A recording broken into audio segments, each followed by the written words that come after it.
For decades, the Duke of Windsor has been remembered as the royal who sparked the abdication crisis and lived out his days in bitter exile. But the black sheep of the royal family is being brought back into the fold at the National Portrait Gallery, which is to display a solo painting of him for the first time. The Duke is a surprise inclusion in a list of the 20th century's most inspirational pioneers. The gallery holds 419 images of him in its collection, but its records show that he is the only monarch of modern times not to have his own portrait on display.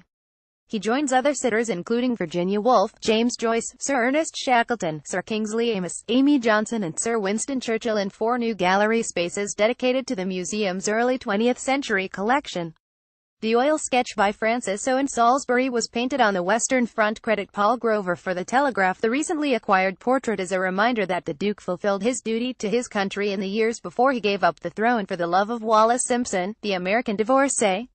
It is an oil sketch by Frank O. Salisbury on the Western Front in 1917, when the Duke was known as the Prince of Wales. He had joined the Grenadier Guards in 1914 and was keen to serve but was refused permission by Lord Kitchener, who warned of the immense harm that would be caused if a member of the royal family was captured.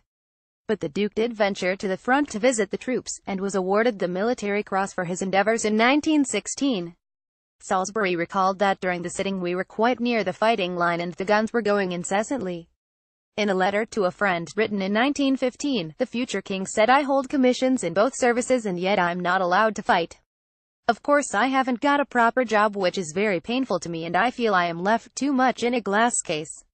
I long to be taking my chance in the trenches with my brother officers and in fact all able-bodied Englishmen."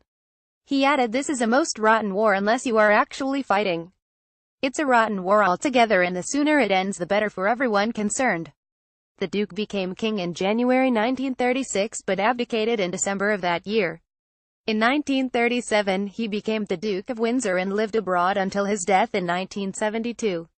There are 4 new gallery spaces holding 121 portraits, and hung chronologically the early 20th century, the Great War, the interwar years, and the Second World War onwards.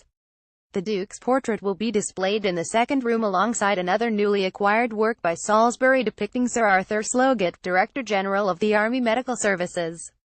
Paul Morehouse, curator of the new galleries, said the 20th century was an era of breathtaking changes. An individual born in 1900 occupied a world that saw the advent of powered flight and, within a lifetime, the conquest of the moon.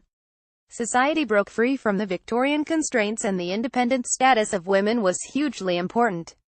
The newly hung galleries tell these amazing stories. They bring together portraits of the men and women who were responsible for the developments that transformed Britain by ushering in the modern world. From the polar explorer Ernest Shackleton to the pop artist Pauline Botti, in their different ways they are all inspirational pioneers.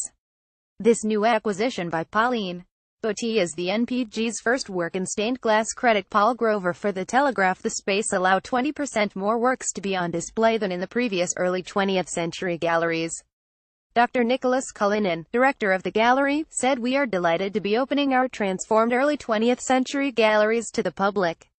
Visitors will be able to walk through the first half of a century that saw radical and sweeping changes, while the juxtaposition of portraits from the same era reveals the range of artistic styles that coexisted at the time."